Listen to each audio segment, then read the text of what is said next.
नमस्कार। आज हम एक ऐसे पर्व पर बात करने वाले हैं जिसमें आस्था, प्रकृति और अनुशासन का एक अद्भुत संगम देखने को मिलता है, छठ पूजा। जी हाँ। हमारे पास जो जानकारी है वो बताती है कि ये पर्व बिहार, झारखंड, पूर्वी यूपी और नेपाल के तराई इलाकों में तो मतलब बहुत गहरी जड़ों वाला है। बिल्कुल, और इसका केंद्र है सूर्यदेव और छठी मैया।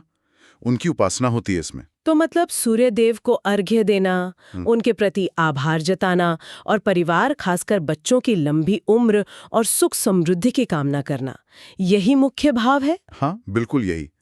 तो आज हम इसी जानकारी के आधार पर छठ पूजा के महत्व, इसकी जो अनोखी परंपराएं हैं और जो पूरा विधि विधान है, उसे थोड़ा और क्या कहते हैं गहराई से समझने की कोशिश करते हैं। हाँ, करते हैं। तो शुरुआत इसके महत्व से ही करें। हम्म, सूर्य देव की आराधना तो इसमें बहुत अहम है ना? हाँ देखिए, सूर्य तो मतलब जीवन का स्रोत है। ऊर्जा, सेहत सब कुछ उन्हीं से है। और इस पूजा की खास बात यह है कि इसमें किसी मूर्ति की पूजा नहीं होती। अच्छा। हाँ, सीधे प्रकृति का जो ये रूप है, सूर्य, उन्हीं की उपासना होती है। ये जो सीधा कनेक्शन है ना, ये इसे बहुत खास बनाता है। और साथ में छठी मैया की पूजा, वो भी उतनी ही महत्वपूर्ण है। उन्हें संतान की रक्षा करने वाली देवी मानते हैं। जी बिल्कुल, छठी मैया को संतान देने वाली, उनकी रक्षा करने वाली और परिवार में सुख शांति बनाए रखने वाली देवी के रूप में पूजा जाता है। तो एक तरह से ये जीवन देने वाली शक्ति, सूर्य, और उस जीवन को पालने वाली ममता, छठी मैया, दोनों का पूजन है। हम्म। और इस पूजा का एक और बहुत बड़ा पहलू है शुद्धता और पवित्रता। हाँ, ये बहुत महत्वपूर्ण है। मतलब सिर्फ बाहर की साफ सफाई नहीं, बल्कि मन की शुद्धता, एकदम कड़ा अनुशासन, इस पर बहुत जोर रहता है। नियम थोड़े कठिन हैं इसके, हाँ, वो तो है। लेकिन वो आत्मनियंत्रण और सात्विकता पर ही टिके हैं सारे नियम। ये भी बड़ा दिलचस्प है कि ये पर्व प्रकृति के कितना करीब ले जाता है। सूर्य की पूजा तो है ही, पानी का भी बहुत महत्व है इसमें। सारे मुख्य काम नदी या तालाब किनारे ही होते हैं। निश्चित रूप से इसमें आप देखें, सूर्य हैं, जल है, प्रसाद में भी जो चीजें इस्तेमाल होती हैं, गन्ना है, फल हैं, सब प्राकृतिक हैं। एक तरह से ये पर्व हमें याद दिलाता है कि भाई हमारा जीवन प्रकृति से कितना जुड़ा है और हमें उसका सम्मान करना चाहिए। हाँ, ये बात तो है। आज के समय में तो ये और भी जरूरी लगता है। अच्छा, अब ये बताइए कि ये पर्व मनाया कब जाता है और कितने दिन चलता है? ये कार्तिक महीने में आता है, शुक्र पक्ष की षष्ठी तिथि को। अच्छा। मतलब आमतौर पर दिवाली के ठीक छठे दिन पड़ता है ये। और ये सिर्फ एक दिन का नहीं है? नहीं, नहीं, ये पूरे 4 दिनों तक चलने वाला एक विस्तृत अनुष्ठान है। 4 दिन? अच्छा खासा लंबा पर्व है ये तो। तो चलिए इन चारों दिनों के बारे में थोड़ा तफसील से बात करते हैं। पहला दिन, उसे नहाए खाए कहते हैं। इसका क्या मतलब हुआ? नहाए खाए मतलब नहाकर खाना। इस दिन जो व्रती होते हैं, यानी जो व्रत रखते हैं, हाँ। वो सुबह नदी में या किसी साफ जलाशय में स्नान करते हैं। घर की पूरी साफ सफाई होती है, जैसे पूरे माहौल को शुद्ध किया जा रहा हो पर्व के लिए। ये शुद्धता की प्रक्रिया की शुरुआत है, समझ लीजिए। और खाने में भी कुछ खास होता है इस दिन? कोई विशेष नियम?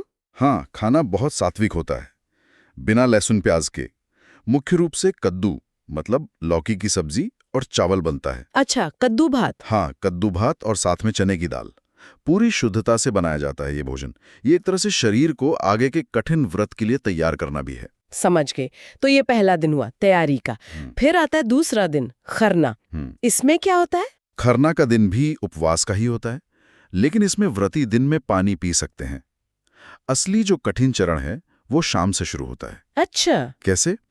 दिन भर उपवास रखने के बाद शाम को, मतलब सूर्यास्त के ठीक बाद, व्रती एक खास तरह का प्रसाद ग्रहण करते हैं। क्या प्रसाद होता है वो? वो होती है गुड़ की खीर। उसे रसियाओं भी कहते हैं कई जगह। रसियाओ, हाँ। हाँ, और उसके साथ घी लगी हुई रोटी और फल। ये प्रसाद भी बहुत पवित्रता से बनता है। पहले छठी मैया को भोग लगता है, फिर व्रती से खाते हैं। और यहीं से फिर वो सबसे मुश्किल वाला दौर शुरू होता है ना? बिल्कुल। खरना का ये प्रसाद खाने के बाद व्रती का करीब करीब 36 घंटे का बहुत कठिन निर्जला उपवास शुरू हो जाता है। निर्जला मतलब पानी भी नहीं? एक बूंद भी नहीं। अगले 1.5 दिन तक पानी नहीं पीना होता। ये इस पर्व की सबसे बड़ी साधना है।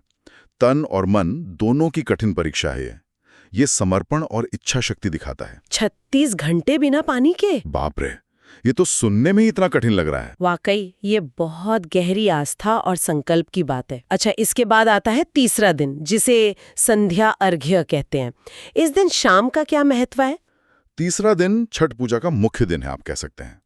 इस दिन शाम को व्रती, उनके घर वाले, दोस्त, रिश्तेदार सब लोग मिलकर नदी, तालाब या जो भी घाट तय हो वहां जमा होते हैं। माहौल एकदम भक्तिमय हो जाता है। और वहाँ क्या होता है, क्या करते हैं सब? मुख्य काम है डूबते हुए सूर्य को अर्घ्य देना।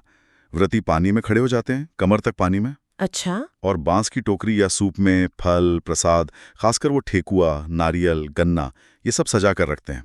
और फिर ढलते हुए सूरज को दूध और जल से अर्घ्य देते हैं। बड़ा ही भव्य नजारा होता है वो। डूबते सूरज की पूजा, ये थोड़ा अलग है।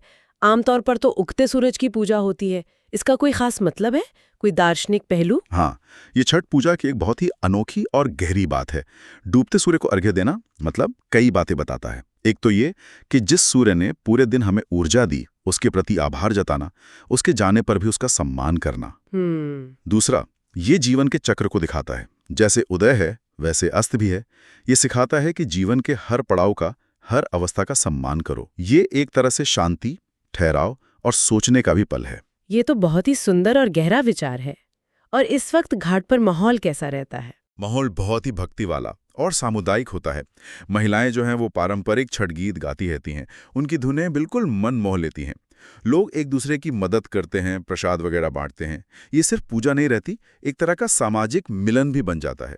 सब मिलकर उस व्रती का हौसला बढ़ाते हैं जो इतनी कठिन साधना कर रहा है। हाँ, मैं कल्पना कर सकती हूँ कि कितना खास अनुभव होता होगा वो। अच्छा, अब आते हैं चौथे और आखिरी दिन पर, उषा अर्घ्य, यानी उगते सूर्य को अर्घ्य। जी, तीसरे दिन शाम के अर्घ्य के बाद कई व्रती और उनके घर वाले रात वहीं घाट पर गुजारते हैं, या फिर सुबह एकदम भोर में अंधेरे में ही वापस घाट पहुंच जाते हैं। अच्छा, रात भर? हाँ, या फिर सुबह बहुत जल्दी, सूर्योदय से ठीक पहले वही प्रक्रिया दोहराई जाती है जो शाम को हुई थी। व्रती फिर से पानी में खड़े होकर सूर्य के उगने का इंतजार करते हैं। और जैसे ही सूरज की पहली किरण दिखती है, बिल्कुल वैसे ही उगते हुए सूर्य को अर्घ्य दिया जाता है। वही बांस की टोकरी में सजे फल, प्रसाद, दूध और जल से सूर्य देव की उपासना होती है। इस वक्त छठी मैया से परिवार की सुख शांति, बच्चों की अच्छी सेहत, लंबी उम्र, इन सब की कामना की जाती है। ये एक नई उम्मीद, नई शुरुआत का प्रतीक है। और इसी अर्घ्य के साथ वो लंबा, कठिन 36 घंटे का निर्जला व्रत पूरा होता है। हाँ, उगते सूर्य को अर्घ्य देने के बाद ही व्रती अपना व्रत खोलते हैं। वो घाट पर ही थोड़ा प्रसाद ग्रहण करते हैं और फिर वही प्रसाद सब में बांटा जाता है। और यहीं पर छठ पूजा का समापन हो जाता है। ये 4 दिन की कठिन तपस्या और भक्ति का फल पाने का क्षण होता है। इस पूरी प्रक्रिया में मुझे लगता है कुछ और भी खास बातें होंगी, जैसे कपड़े कैसे पहनते हैं, प्रसाद में क्या क्या होता है। बिल्कुल, सबसे पहली और सबसे जरूरी बात तो वही है, निर्मलता, शुद्धता, सात्विकता। हर चीज में इसका ध्यान रखा जाता है। व्रती जो हैं वो इस दौरान नए साफ कपड़े पहनते हैं, अक्सर बिना सिले हुए कपड़े या फिर पीले, नारंगी या सफेद रंग के सादे वस्त्र पहने जाते हैं। ये रंग सात्विकता के प्रतीक माने जाते हैं। और प्रसाद के बारे में आपने ठेकुआ का जिक्र किया था पहले। हम ठेकुआ तो छठ का मतलब सिग्नेचर प्रसाद है। ये गेहूं के आटे, गुड़ या चीनी और घी से बनता है। एक तरह का मीठा खस्ता बिस्किट जैसा होता है। अच्छा। इसे घर पर ही पूरी शुद्धता से बनाया जाता है। इसके अलावा चावल के आटे के लड्डू भी बनते हैं, उन्हें कसार कहते हैं। साथ में ताजे फल होते हैं, केला, सेब, संतरा, सिंघाड़ा, शरीफा और गन्ना तो बहुत जरूरी है। ये सब चीजें बांस की टोकरी या सूप में सजाकर अर्घ्य के लिए ले जाते हैं। इन प्रसादों में भी वही सादगी और प्रकृति से जुड़ाव दिखता है। बिल्कुल सही कहा। और यही सादगी इस पर्व की एक और बड़ी खूबी है। इसमें कोई बाहरी दिखावा, कोई आडंबर नहीं होता। आपने ध्यान दिया होगा, इसमें कोई पंडित या पुरोहित नहीं होता। हाँ, ये बात तो है। व्रती खुद ही सारे नियम करते हैं, खुद ही पूजा करते हैं। ये सीधा भक्त और भगवान का कनेक्शन है, और शायद यही सादगी और सच्ची श्रद्धा इसे इतना शक्तिशाली बनाती है। इस सादगी और भक्ति के माहौल को और गहरा बनाने में लोकगीतों का भी बड़ा हाथ होता होगा। आपने बताया घाट पर महिलाएं गीत गाती हैं। अरे हाँ, छठ के लोकगीत तो इस पर्व की जान हैं। ये गीत ज्यादातर भोजपुरी और मैथिली में होते हैं, और मतलब पीढ़ी दर पीढ़ी गाए जाते रहे हैं। इन गीतों के बिना छठ पूजा की कल्पना भी मुश्किल है। कुछ मशहूर गीत हैं जिनका आप जिक्र कर सकें, जो ज्यादा सुने जाते हों? बहुत सारे हैं, पर कुछ जो बहुत लोकप्रिय हैं, जैसे कांची बांस के बहंगिया, बहंगी लचकत जाए। इसमें वो बांस की टोकरी में अर्घ्य का सामान ले जाने का वर्णन है। हाँ, सुना है ये। या फिर केलवा के पात पर उगेलन सूरजमल झांके झुके। इसमें केले के पत्ते से उगते सूरज का बड़ा सुंदर वर्णन है। और एक और है बहुत भावनात्मक, छठी मैया से नाता जुड़ल बा। इन गीतों में क्या होता है, मतलब किस बारे में होते हैं ये? इनमें छठी मैया की महिमा होती है, सूर्य देव का गुणगान होता है, और साथ ही इनमें आम लोगों की जिंदगी की बातें होती हैं, उनकी उम्मीदें, उनकी मुश्किलें, परिवार की चिंता और छठी मैया से अपनी मनोकामनाएं पूरी करने की गुहार। भाषा बहुत सीधी सरल होती है, धुनें एकदम दिल को छू जाती हैं। ये गीत सिर्फ मनोरंजन नहीं है, ये आस्था और संस्कृति को जिंदा रखते हैं। तो अगर हम इस पूरी बातचीत को समेटें तो छठ पूजा सिर्फ एक मतलब धार्मिक रीति रिवाज नहीं है। बिल्कुल नहीं, ये तो प्रकृति का सम्मान है, परिवार के लिए समर्पण है, समाज को जोड़ने वाला एक सूत्र है, खुद पर अनुशासन रखना और गहरी आस्था है। इन सब का मिला-जुला रूप है। इसमें तपस्या की पराकाष्ठा भी है और उत्सव का आनंद भी है।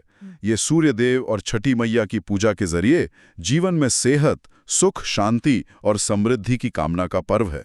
हाँ, वाकई इसमें व्यक्तिगत शुद्धि से लेकर समाज की भागीदारी तक, प्रकृति पूजा से लेकर परिवार के कल्याण तक कई गहरे संदेश हैं। और वो सादगी में जो भव्यता है और आस्था की जो ताकत है, वो इसे सचमुच बहुत अनूठा बनाती है। बिल्कुल।